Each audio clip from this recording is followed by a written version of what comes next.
Hello दोस्तों, नमस्कार, राधे राधे। कैसे हैं आप सभी? उम्मीद करती हूँ आप सब खुश होंगे, स्वस्थ होंगे और अपने जीवन में बहुत सारी पॉजिटिविटी को और हीलिंग को अट्रैक्ट कर रहे होंगे। तो आज मैं फिर से आप सभी के लिए एक नई रीडिंग करने जा रही हूँ। आज की इस रीडिंग में हम देखने वाले हैं कि आपके ससुराल में आखिर क्या चल रहा है। क्या ऐसी बातें हैं जो आपके अगेंस्ट की जा रही हैं और वो बातें आपसे छुपाई जा रही हैं। एक बात का ध्यान रखिएगा कि ये जो रीडिंग हो रही है ये एक general, collective and timeless reading है। इसका मतलब ये है, आप इसे जब भी देखेंगे ये आपके साथ रेजोनेट ज़रूर करती है। जितना रेजोनेट हो उतना ही लीजिएगा, बाकी को दूसरों के लिए जाने दीजिएगा। आप इस रीडिंग को एक गाइडेंस के तौर पर भी देख सकते हैं। ओके, चलिए देख लेते हैं। एनर्जीज चेक करना शुरू कर देते हैं। सबसे पहले मैं आपको कार्ड्स बता देती हूँ, उसके बाद इंपॉर्टेंट नंबर्स देख लेंगे, उसके बाद हम एनर्जीज चेक करना शुरू कर देंगे। देखिए, इस समय पर हो सकता है कि आपके पार्टनर की फैमिली में बहुत ज़्यादा आपको लेकर के बातें चल रही हों, लड़ाई हो, झगड़ा हो, या फिर आप और आपके पार्टनर के बीच में बहुत सारी प्रॉब्लम्स चल रही हो, मिसअंडरस्टैंडिंग हो, मिसकम्युनिकेशन हो, कॉन्फ्लिक्ट सिचुएशन आप दोनों के बीच में चल रहा हो। और अगर मैं रीज़न की बात करूँ तो आपके पार्टनर की फैमिली मेम्बर का इन्वॉल्वमेंट आप दोनों के रिश्ते में, आपके फैमिली में बहुत ज़्यादा है। ये किचकिच बहुत ज़्यादा, जिसकी वजह से ये सारी की सारी दिक्कतें आई हैं। तो रीज़न चाहे जो भी हो, मेन मुद्दा ये है कि आप परेशान हैं, आप दुखी हैं, आपको परेशान किया गया है। तो ऐसा क्या हुआ है? क्यों आखिर आपके जीवन में ऐसी टावर मोमेंट आया है? किसकी वजह से आया है? और आगे क्या होने वाला है? आपके पर्सन आपको लेकर के क्या महसूस करते हैं? उनके आगे के एक्शंस क्या होने वाले हैं? ये सारी चीज़ें आज की इस रीडिंग में हम देखने वाले हैं। तो रीडिंग बहुत ज़्यादा खास है और इम्पॉर्टेंट भी है आपके लिए।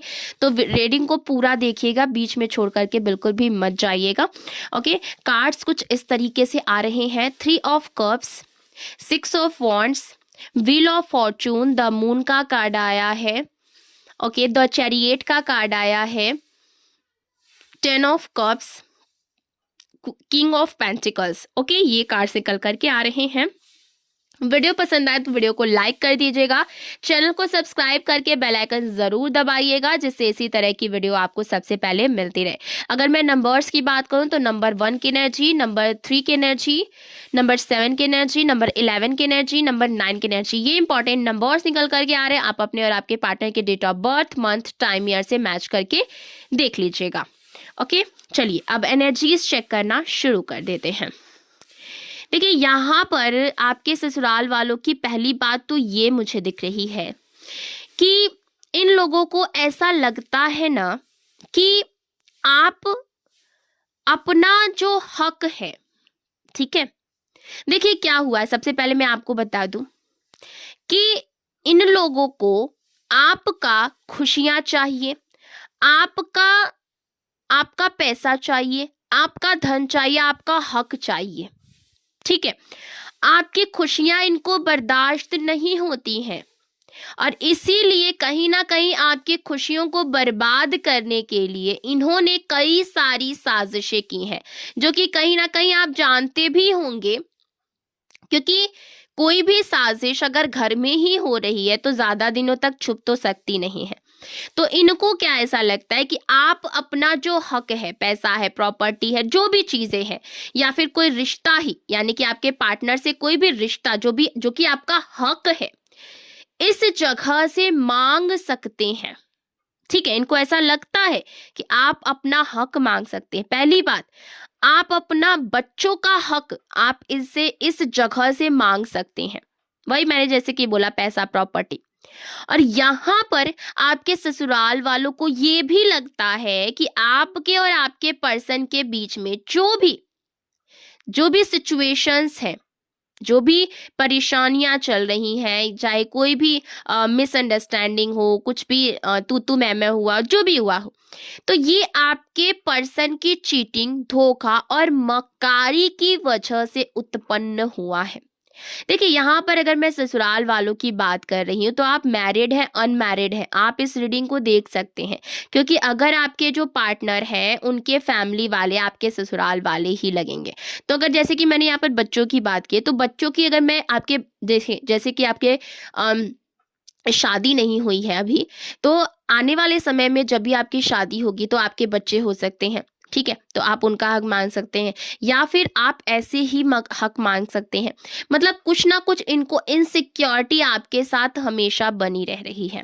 ठीक है, देखिए यहाँ पर ये लोग जानते हैं कि आप जो है एक स्वाभिमानी इंसान है। आप ना मतलब दूसरों का हक खाते नहीं हैं, लेकिन अपना हक छोड़ने वाले में से नहीं है। ठीक है, आपके अंदर बहुत सेल्फ रिस्पेक्ट है। आप एक सुलझे हुए इंसान हैं। आप इमोशनली रूप से बहुत स्ट्रांग है, एक एक ना परिपक्व इंसान है। लेकिन हालात ने आपको मजबूर कर बना दिया है। ठीक है, कुछ सिचुएशंस आपकी लाइफ में ऐसी आई हैं जिसने आपको मजबूर कर दिया है हर वो चीज करने के लिए जो शायद आप कभी नहीं करते। और वो मानते हैं कि आप जैसा इंसान ऐसे ही नहीं बदलता है। उसकी लाइफ में जरूर कुछ ऐसा बड़ा होता है, बड़ा कुछ ऐसे डायनामिक्स आते हैं जिसकी वजह से कोई इंसान बदल जाता है। ठीक है, आपने बहुत बड़ा कुछ ऐसा दर्द जो है वो जरूर से देखा है अपनी लाइफ में। ये चीजें कहीं ना कहीं उनको पता है और वो मानते भी हैं। देखिए, आपके ससुराल वालों को पता है कि आपका पार्टनर बहुत ही ज्यादा अनस्टेबल है। एक दिन यहाँ पर एक दिन वहां पर, मतलब इसका जो फिसलना है वो हमेशा जारी रहता है। और वो अपने फैसलों की मैच्योरिटी, मतलब उसके फैसलों में कोई मैच्योरिटी नहीं है। ठीक है, अगर मैं मैच्योरिटी लेवल की बात करूं तो वो बहुत कम है। और वो महसूस करते हैं, उनको पता है कि आपके पार्टनर की वजह से ही आप अंदर से टूटे हैं एंड स्ट्रांग भी हुए कहीं ना कहीं। क्योंकि शायद पहले आप ऐसे नहीं थे, आप कोई ऐसे डिसीजंस नहीं लेते थे, इतने स्ट्रांग डिसीजन, ऐसे कड़े डिसीजंस आपने कभी लिए नहीं। लेकिन जब से आपको दुख हुआ, आप अंदर से टूटने लगे, आपने ना कई ऐसे स्ट्रॉन्ग डिसीजंस लेने लगे जिससे कि लोग ना आपको देख करके आश्चर्य में पड़ गए कि क्या आप वही हैं जो कि आप पहले थे। देखिए, आपके ससुराल वाले कहीं ना कहीं जानते हैं कि आपने काफी अन्याय झेला, आपके साथ काफी अन्याय हुआ जो कि नहीं होना चाहिए था। आपके जीवन में एक बेवजह का बहुत बड़ा टावर मोमेंट आया है।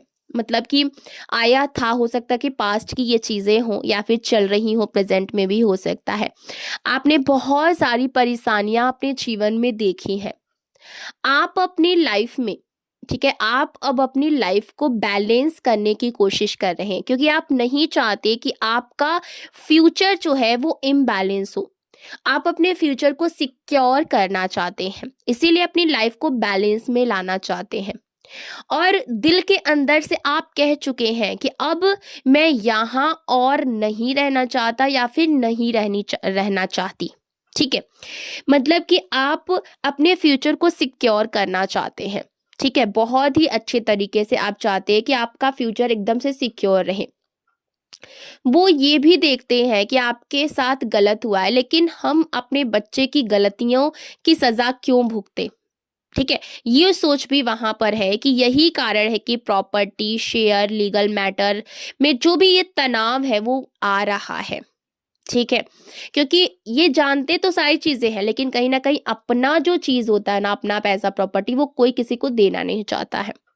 ठीक है, लेकिन दिल के अंदर वो क्या चाहते हैं, वो चाहते हैं कि आप दोनों फिर से ना एक हो जाए कहीं ना कहीं। क्योंकि अगर आप दोनों एक नहीं हुए तो उनका भी इसमें लॉस ही है। ठीक है, लॉस ही है। और वो कहीं ना कहीं एक अपनापन भी है क्योंकि वो आपको सही समझते हैं, अपने अपने मतलब जो आपके पार्टनर है उसके लायक समझते हैं। वो चाहते हैं कि ये घर बिखरे नहीं, विवाद जो भी लड़ाई झगड़ा है वो खत्म हो जाए। क्योंकि घर में झगड़ा हो तो हर कोई परेशान होता है, वो भी आप भी और बच्चे भी, यानी कि सभी लोग। तो यहाँ पर अगर मैं थर्ड पार्टी की बात करें तो उनको लगता है कि आपके रिश्ते में समस्या का असली कारण थर्ड पार्टी भी है और यही वजह है कि मामला लीगल बैटल तक गया है। वो ये भी समझते हैं कि ये थर्ड पार्टी उनकी तरफ से नहीं लाई गई है, उनका अपना बेटा बेटी ही जिम्मेदार है। इसीलिए अंदर से वो अपने बच्चे पर भी ना प्रेशर बना रहे हैं और दुखी हैं, परेशान हैं, झल्लाए हुए भी हैं। उनकी असली दिक्कत क्या है कि उनके अंदर दो दो भाव चल रहे हैं। आपकी गलती कम है, दे नो दैट। ठीक है? लेकिन वो डरते हैं कि कहीं अपनी मेहनत की कमाई का हिस्सा लीगल तौर पर आपको ना देना पड़े, जो कि जैसे कि मैंने आपको पहले भी बताया कि कोई अपना पैसा प्रॉपर्टी नहीं देना चाहता है किसी को। ये बात उनको ना कहीं तनाव में डाल रही है, वो चिंता में है। अगर उनकी बेटी है तो ये चिंता उनको है कि हमें अपनी बेटी और उसके बच्चों को भी सपोर्ट करना। अगर उनका बेटा है तो ये चिंता है कि अगर प्रॉपर्टी शेयर करनी पड़ी तो बाकी लोगों का क्या होगा? ठीक है? तो यहाँ पर ऐसी सिचुएशंस दिख रही हैं।